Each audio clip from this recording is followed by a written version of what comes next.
tardes. Sí, ¿cómo están? Hola. Muy buenos días. Estamos acá en la Convención Constitucional y muchas cosas están pasando. De hecho, conversaba con la convencional Carol Baum, que ella le tocó hasta bien largo y así ha sido por lo menos las últimas jornadas maratónicas, porque se están viendo los últimos aspectos y se van votando en particular las iniciativas. Ayer, por ejemplo, fue el turno de los derechos sociales, donde está incorporada la salud y otros aspectos que ustedes ya mencionaban. Y eso es parte del debate que queremos conversar con Carol Baum, que ella es constituyente, representa regiones además, y está aquí con nosotros, O'Higgins, ¿no? O'Higgins, así. ¿Cómo está, Carol? Muy bien, muchas gracias. Y quiero aprovechar de saludar a mi jefa, que está ahí en el estudio. Carla. A la Carla, que fue mi jefa, y obviamente a mi vicepresidente, que le agradezco tanto, que hemos tenido una muy buena relación con él en esta parte de su vicepresidencia. Bueno, usted estaba escuchando el debate y estábamos hablando de aspectos de salud. Uno de los aspectos que se abordaron ayer en la votación en el Pleno y que tiene que ver con los derechos sociales, que se dice que es el corazón probablemente de esta nueva Constitución. ¿Cómo analiza usted los aspectos que van incorporándose al borrador en esta materia? Bueno, yo creo que ayer efectivamente fue un gran día, en el sentido de que se aprobaron muchos derechos sociales, y en eso yo voy a coincidir con Gaspar. Derecho a la vivienda, derecho a la salud, a la educación, bueno, incluso a la seguridad social. El problema es la letra chica, que la letra chica en este caso es muy mala.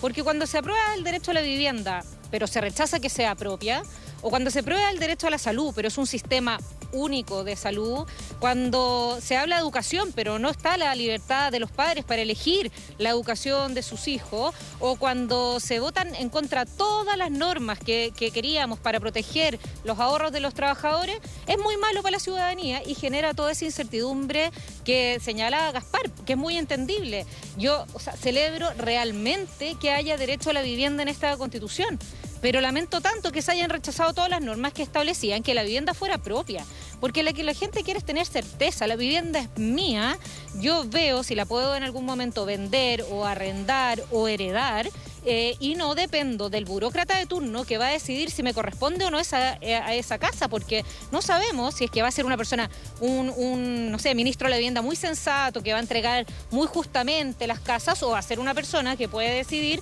que le va a entregar a los militantes o a tales personas con ciertas características. Por lo tanto, la verdad es que el derecho a la vivienda, maravilloso. Que no sea propia, fatal. El derecho a la seguridad social, fantástico. Que no sean inexpropiables los fondos, que no los pueda heredar, que me los puedan quitar en algún minuto, muy mal. Entonces, esta coalición que siempre nos decía cuando estábamos en el gobierno, que la letra chica, bueno, se ha acostumbrado a establecer en la Constitución normas con mucha letra chica. Tan así que en uno de los artículos que a mí más me conmueve negativamente de que esté en la Convención, que es el que establece en el fondo la libertad absoluta con respecto al aborto, parte reconociendo el derecho a la vida. Y eso es una contradicción vital, ¿cierto? Entonces, cuando tú haces una contradicción de este tipo, confundes a la ciudadanía. El Estado deberá proteger el derecho a la vida. Norma siguiente, inciso siguiente, bueno, no hay ningún límite para el aborto. Es raro, ¿cierto? Y lo otro que quería señalar, que también es otra preocupación y que yo entiendo que Gaspar me va a entender, es que cuando tú quieres garantizar derechos sociales, te tienes que preocupar de dónde sacar los recursos para garantizar esos derechos sociales, ¿cierto? ¿Y qué significa esto? Que tienes que permitir que el país pueda crecer, invertir, recaudar. Y eso no se está logrando porque la mayoría de las normas dificultan la agricultura, dificultan la minería, dificultan el trabajo, dificultan el emprendimiento. O sea, ayer se aprobaron normas muy malas para los pequeños emprendedores. Por lo tanto, el llamado, en cierta forma, es a entender en la Convención que si queremos garantizar de prestaciones sociales, tenemos que cuidar la certeza jurídica, la inversión, el crecimiento para poder recaudar de alguna forma. Eso hoy día no se está dando y eso es lo que genera mucha incertidumbre a las personas y los entiendo. Como decía la ex ministra, mi ex jefa recién, ella votó con convicción por el apruebo. No me he encontrado con muchas personas que votaron. Bueno, el 78% de Chile votó con convicción por el apruebo y hoy día dice: qué lástima, porque confía en ellos. Yo quería un proceso de unidad y este proceso lo único que está haciendo es desunir a los chilenos, porque además con todas las características que se le ponen a las prestaciones, están siempre los pueblos originarios y los históricamente excluidos por sobre el resto. Entonces, y eso también complica a la ciudadanía. Sí, una cierta desazón que percibo a través de sus palabras. Mira, en el estudio está José Antonio, está Roberto, bueno, está Carla, y ahí ustedes allá en el estudio quieren hacerle preguntas a la convencional que los escucha. A mí me gustaría una pregunta a la convencional Carol Baum. Carol, tú estás diciendo, porque efectivamente el derecho a la vivienda, que es tan importante, hay tanta gente que está pidiendo su derecho a la vivienda, se ha establecido hoy día. Y eso es una muy buena noticia. Pero ¿por qué tú pones en riesgo que las personas puedan, según estos cambios y lo que ya está establecido, tener propiedad de su vivienda?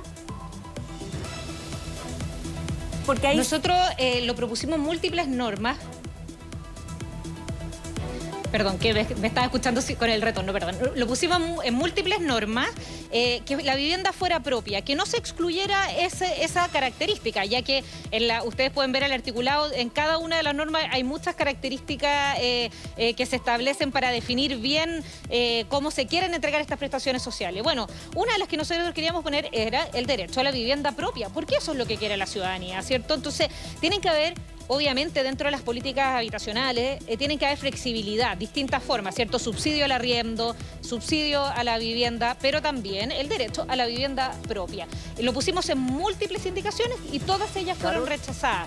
No sabemos si es por algo ideológico o cuál es la razón de eso, pero lo lamentamos mucho porque la gente lo que quiere es vivienda propia, porque eso le entrega la seguridad y certeza de que va a poder heredarlo. Es que acá están los artículos que quiero leerlos para ser bien preciso. Es bien importante. Hay 3 propuestas que fueron rechazadas, la indicación 45, 44 y 46. A ver, la indicación 45 dice lo siguiente, Carol me corrige si estoy mal, pero al menos este es el documento oficial. Los afectados por el uso ilegal de su vivienda o terreno tienen derecho a ser indemnizados por el Estado a causa de su inacción. Eso rechazado. Indicación número 45. Indicación número 44 dice lo siguiente. La propiedad sobre la vivienda es inviolable. El Estado tiene el deber de erradicar toda toma, ocupación u otro uso ilegal de la propiedad ajena. Eso también rechazado. Y la indicación número 46... Eso también es lamentable. Dice, es deber del Estado desalojar a cualquier usurpador, usuario u ocupante ilegal de cualquier vivienda o terreno. Eso también rechazado. Yo simplemente leo textualmente los artículos rechazados, la indicación 45, 46 y 44, que es a lo que Carol, entiendo, hace referencia. Puede haber, evidentemente, siempre hay... No precisamente, ¿sí? José Antonio. ¿Cómo? Mira, yo esas 3, no hago referencia precisamente a esas. Esas también son muy preocupantes porque la gente quiere tener certeza con respecto a que si la vivienda, si es que tiene su vivienda, su terreno, no vaya a llegar un usurpador y si es que llega alguien a quitárselo, lo va a poder, en forma legal y como corresponda, lo va a poder echar y no tener susto, ¿cierto? Entonces, sí, también lamento mucho que se hayan rechazado esa y tienes toda la razón, pero además habían otras indicaciones que señalaban simplemente que el derecho a la vivienda es un derecho a la vivienda tiene que ver con propia. El derecho de la vivienda, y esa, la simple palabra propia también fue rechazada. Exactamente, pero yo ahí tengo un matiz con Carol Baum. Tengo un matiz contigo, Carol Baum, porque, a ver, se está viviendo una crisis de la vivienda en Chile y yo diría una crisis de la vivienda en el mundo. En Europa, por ejemplo, una de las soluciones que se han buscado, lo he visto en Inglaterra, por ejemplo, es que se construyen edificios y se arriendan a familias con menores recursos que no pueden acceder a un crédito hipotecario, que pueden comprar una casa, y se arrienda. Y ahí no hay propiedad, pero se soluciona el problema y se garantiza el derecho a la vivienda. Aquí en Recoleta, por ejemplo, en la comuna de Recoleta, Jado ha hecho algo parecido. Construyó viviendas sociales que se van a arrendar a un precio, si el precio de mercado de una vivienda es de 500 lucas, él la va a arrendar en 200. Y esa persona va a poder ir y se soluciona el problema de la vivienda y no necesariamente tiene que haber propiedad. Entonces, es sine qua non que tiene que haber un tema de propiedad para solucionar el problema de garantía de la vivienda. Ese es el matiz que quería hacerlo contigo. No, estoy de acuerdo contigo y por eso yo hablé antes de que las políticas públicas tienen que ser flexibles y por eso hay subsidio al arriendo, por eso tiene que haber, hay que flexibilizar esa política pública para mejorarla. Pero pregúntale a cualquier persona qué prefiere, si prefiere pagar un dividendo con un subsidio y que la casa después sea propia, o pagar un arriendo y que nunca más y que nunca sea propia eso porque es un subsidio al arriendo, ¿cierto? O sea, yo creo que las personas lo que prefieren es la vivienda propia. ¿Por qué? Porque uno, la plata que ponen no va a un barril sin fondo, y dos, porque es lo que la gente muchas veces le puede dejar a sus hijos y nietos. Por lo tanto, por eso el sueño de la casa propia es un sueño tan importante. Pero ese es un sueño. Por eso yo, a ver, espérate, lo que yo te quiero decir es que hay dos cosas. Uno es la vivienda propia, ¿ya? Y también todas las políticas sociales que permitan asegurar un techo a la familia. Las dos cosas son muy relevantes, pero el derecho a la vivienda propia es muy importante para la ciudadanía. Yo creo que el tema de la propiedad, si bien da ciertas garantías, pero vamos a la praxis y vamos a la realidad. Y la realidad dice que efectivamente hoy día hay muchas personas que han hecho un tremendo esfuerzo por acceder a viviendas de pésima calidad, y en este programa lo vemos todos los días, que se les cae el techo, desde las Copeva en adelante, digamos. Te podría poner las Copeva como un ejemplo, como una caricatura, pero no es una caricatura, lamentablemente. Entonces, ok, démosle a las personas y a los ciudadanos el derecho a acceder a la vivienda, pero una vivienda, digamos, no a cualquier vivienda. No de 30 metros cuadrados. Exacto. Además. Tenemos que ir a comerciales rápidamente y volvemos con más. Se le ponen muchas características. Sí, vamos a la si tú revisas la norma, tiene muchas características. Espera un poquito, Carol. Vamos a ir a comerciales y volvemos con tu respuesta y esta mirada también importante. Los derechos sociales en la nueva Constitución, a la vuelta de esta pausa. Muy bien, regresamos acá en el Mucho Gusto con una conversación fundamental. La Convención Constitucional está aprobando una serie de derechos sociales y estábamos hablando ahí con Katy, que está ahí en el ex Congreso, y con la convencional Carol Baum acerca, por ejemplo, del derecho a la vivienda. Y ahí ella nos comentaba que hay una cuestión que ha sido polémica, que es que no se garantiza el derecho a la propiedad de la vivienda dentro de ese subderecho o derecho fundamental como es el derecho a una vivienda. El momento en que estamos viviendo una crisis, además, con un déficit de 600.000 viviendas, hemos visto como el tema de las tomas. Carol Baum, tú estabas desarrollando una idea que tiene que ver con tu temor de por qué el hecho de que no se garantice la propiedad, además del derecho a la vivienda, pudiera traer complicaciones. José Antonio te planteaba ahí una serie también, y yo también, de matices respecto de eso. Me gustaría que retomáramos esa conversación. Bien, estoy de acuerdo con los matices. Yo creo que a las personas quieren su vivienda propia, pero también las alternativas les sirven y eso es razonable. Ya. Pero por otra parte, lo mismo que comentaba José Antonio al principio, el hecho de que no se le pueda asegurar a las personas que van a poder hacer uso de la fuerza pública o establecer las medidas necesarias para poder sacar a una persona de su propiedad, ya lo hemos visto, ustedes mismos en los matinales lo han mostrado, personas que se han tomado casa porque no tienen vivienda y que no se han podido sacar. La verdad es que eso también es preocupante. Ahora, lo que viene en adelante es la política pública. Creo que tenemos que celebrar que tenemos el derecho a la vivienda. Tenemos que informar que en hay una preocupación por parte de algunos sectores con respecto a la propiedad y esperar que el desarrollo de la política pública sea razonable. Y aquí quiero hacer un link con otro punto que es el que me corresponde a mí en mi comisión. Mi comisión es la de sistemas de justicia y órganos autónomos, ¿cierto?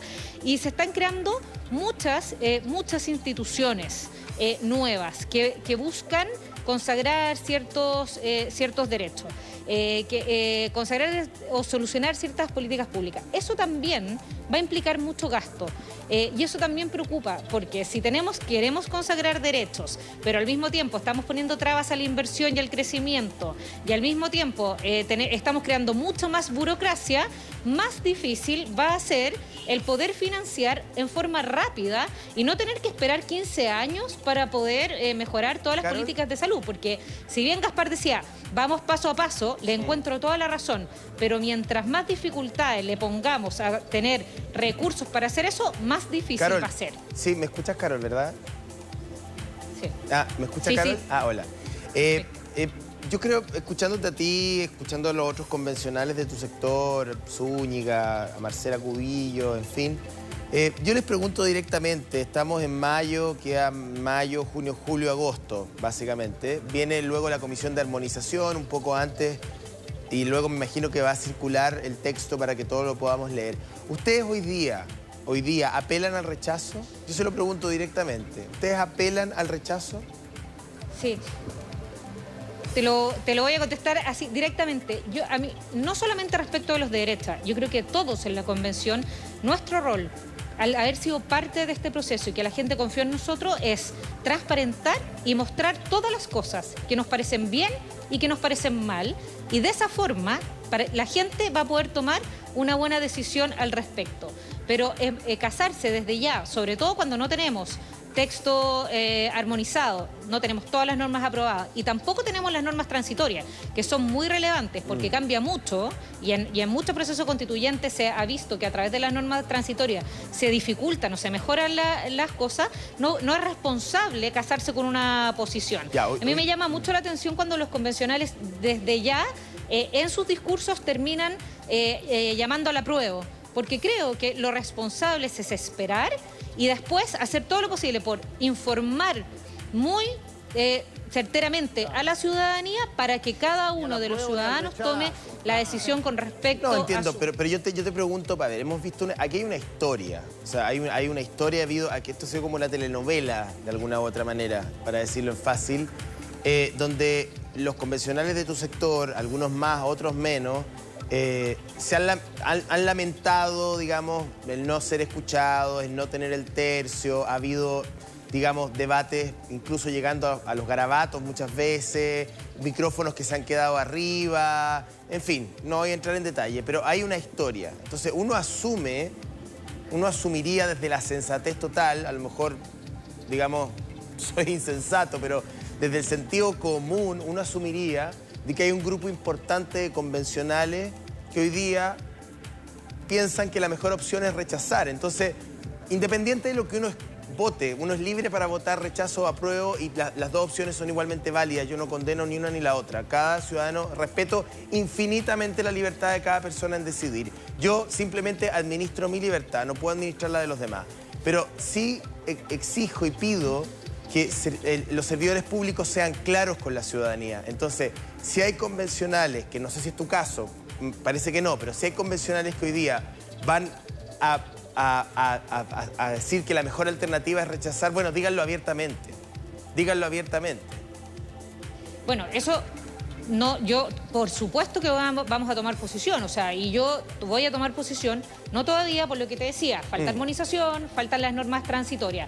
Ahora, claramente hay normas que ya aprobadas, ya en el texto borrador, que a mí no me gustan, y no me gustan mucho, como decirle, me disgustan. Como por ejemplo, voy a poner ya... hablé anteriormente con respecto a la norma del aborto. Ya esa es una norma que para mí es muy relevante. No sé si decidora en el fondo total para tomar una decisión, pero es muy relevante. Hay otras, como por ejemplo, que me parecen muy preocupantes, que son propiamente de mi comisión, que es la creación de sistemas de justicia paralelos. Uno para los chilenos en general y otro para los que se identifican con un pueblo originario. Por lo tanto, que pueden llegar a haber 11, más el pueblo tribal afrodescendiente, sistemas de justicia. A mí eso me parece muy malo porque creo que atenta contra la igualdad ante la ley. Entonces, si tú me preguntas, ¿hay cosas que a ti te parecen que ya son muy malas en el texto de Constitución? Sí, sí. Ahora, respecto a la postura final, eso la vamos a tomar probablemente cuando ya tengamos efectivamente tanto el texto armonizado ahora, Caro, como las transitorias. Pero uno ve ciertos avances, porque ha habido mucha discusión los meses previos, pero ahora que ya están como en la etapa final, uno ve que ayer con respecto a los derechos sociales hubo votaciones donde la gente de izquierda, los representantes de los grupos originarios, la gente de derecha votó con hartos votos sumándose a la misma idea. ¿Parece que esto puede fluir más allá de lo que digan las redes sociales o no? Perdón, tú dices que puede... lograrse acuerdo. No te entendía la pregunta, que parece que se están sumando votos. Anoche vimos votaciones con hartos votos en pos de la seguridad social, de derecha, de izquierda, pueblo originario, y eso se ve bastante bien. Yo te quiero poner un ejemplo porque muchas veces se ven como las cosas del Pleno que en general son más polarizadas. Sí. nosotros en general tenemos un diálogo permanente entre todos.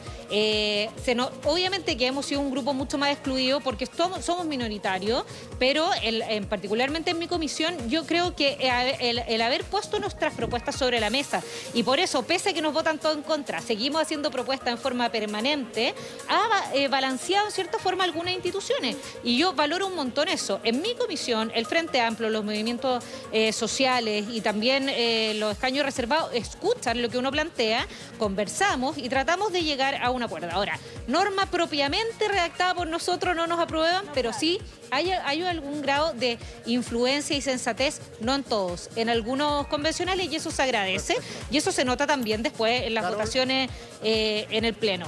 A mí me gustaría quizás que escuchar un poco más esas voces que defendieran también las propuestas que no son de la derecha, sino que las que son de sentido común, las que son en pos de la ciudadanía, que esas propuestas, no por el hecho de venir de la derecha sean descartadas, sino que por ser buenas para la gente, sean defendidas también por convencionales que no comparten nuestras ideas. Carla Rubilar, ¿quieres decir? Sí, quiero saludar a Carol, gusto de tenerte, Carol, muchas gracias.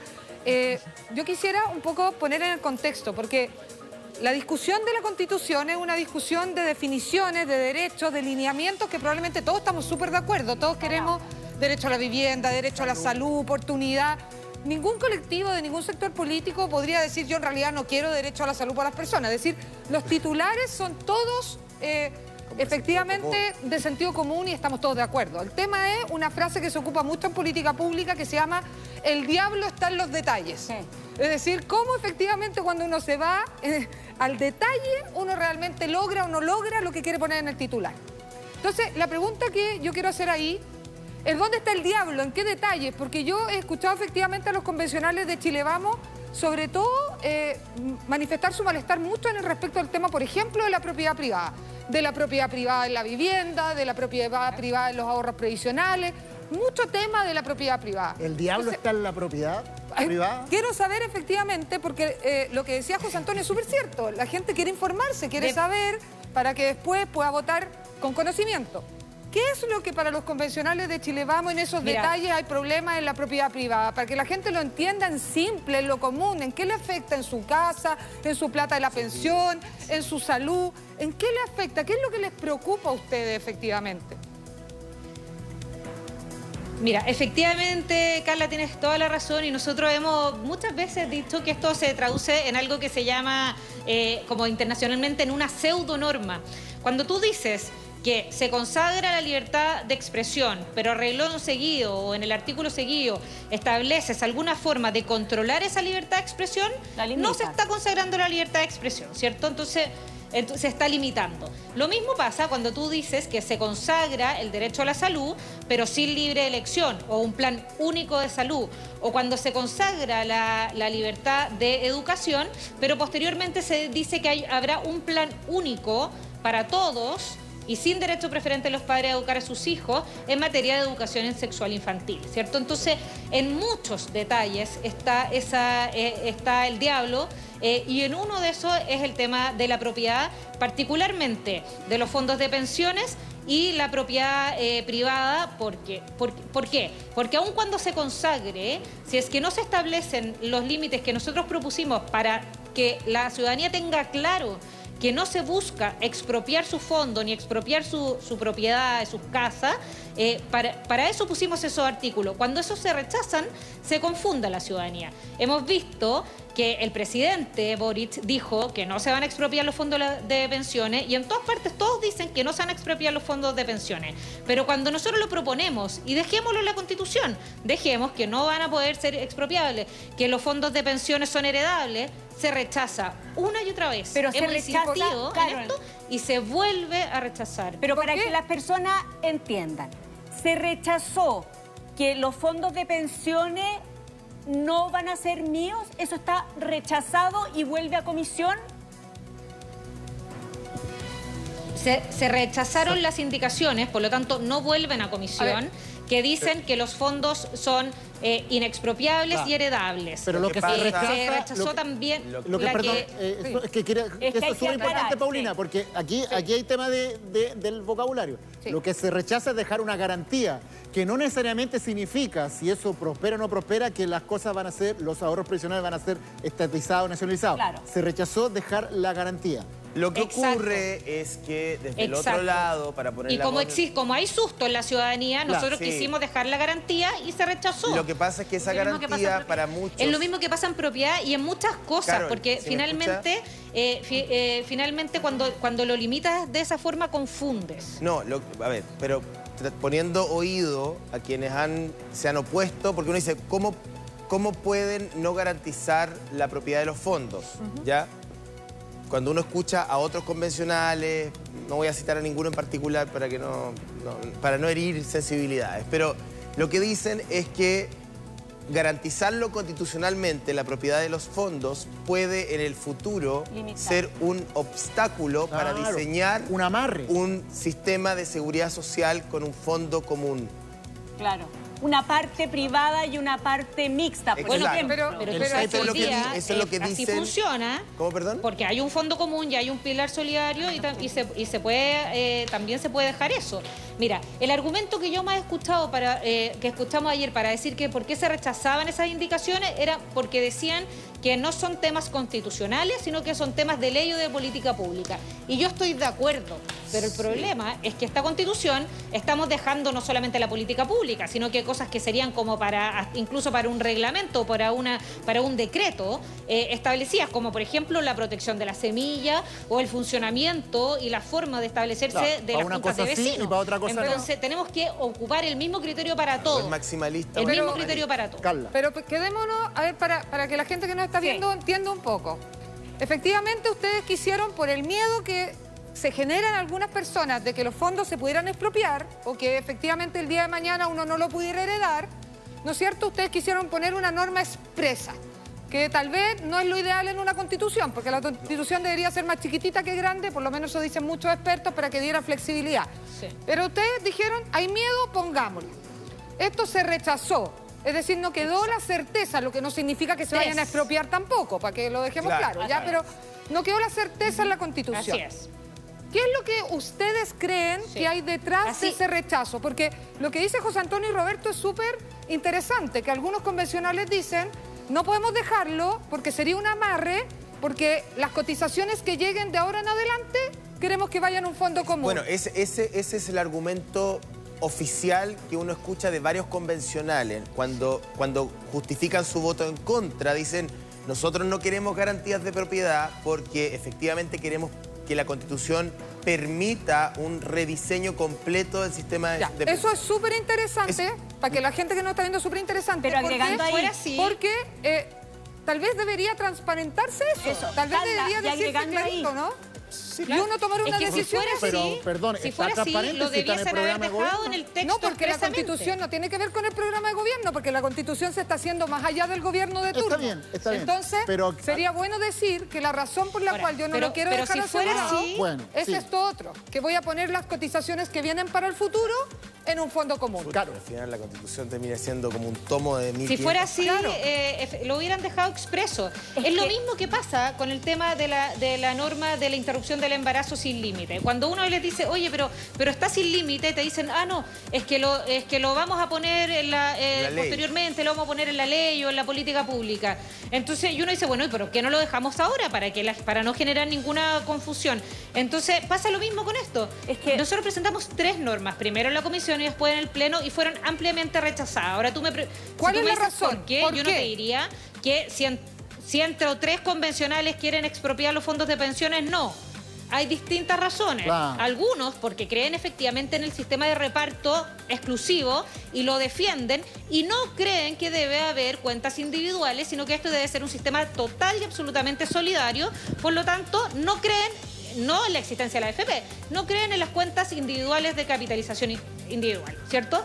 Esos unos pocos. Otros pocos porque creen que esto no es materia de constitución, sino que más bien de política pública o de ley.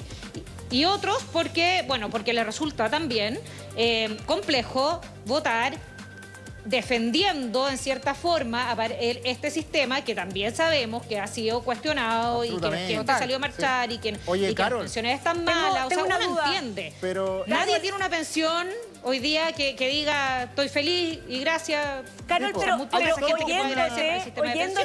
oyéndote me pasa lo siguiente, que en el fondo cuando hablan de la propiedad privada, ustedes querrían el derecho a la propiedad, les parece insuficiente, que sea la propiedad privada.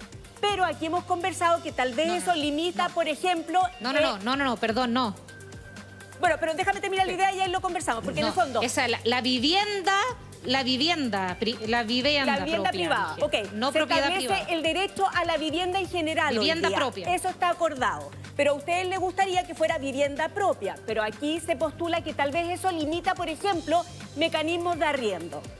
Luego, con respecto a la pensión, la idea que ustedes querían que en el fondo las pensiones fueran, no se pudieran expropiar, ¿cierto? Hasta ahí estamos bien. Pero... hay gente que piensa, y que puede ser cierto, que entonces los sistemas mixtos o todos los cambios que se quieren hacer quedarían imposibilitados. Entonces volveríamos atrás. Entonces es ahí donde constitucionalmente podría restringir los cambios que está pidiendo gran parte de la población. No sé si me explico, Karen. Sí. No. ¿Por qué? Sí, te explicas perfecto y no es así porque podríamos haber puesto el derecho a la vivienda propia y a las políticas públicas a través de las cuales el Estado debe garantizar el acceso a la vivienda de una u otra forma, ¿cierto? Lo mismo puede ser con el sistema de salud, el derecho a salud en que las personas puedan elegir si es que se atiende en el sector público o privado de acuerdo a tales requisitos. Lo mismo con respecto a las pensiones, ¿cierto? Que uno pueda elegir si es que quiere cotizar en una FP o en una FP pública o donde uno quiera. Y sí, esto ya no en forma de libertad, se puede establecer por ley o también dejar en la Constitución que va a haber un pilar solidario como hay hoy día. O sea, la verdad es que no dejarlo expresamente no prohíbe hacerlo por una parte y por otra parte, si es que esa fueron lo que buscaban con esto, déjenlo en la política pública, o sea, déjenlo, perdón, en el texto constitucional. Carol. Pueden hacerlo, tienen los votos para hacerlo, tienen todo para hacerlo y no lo han querido hacer. Y esa es la razón que nosotros cuestionamos.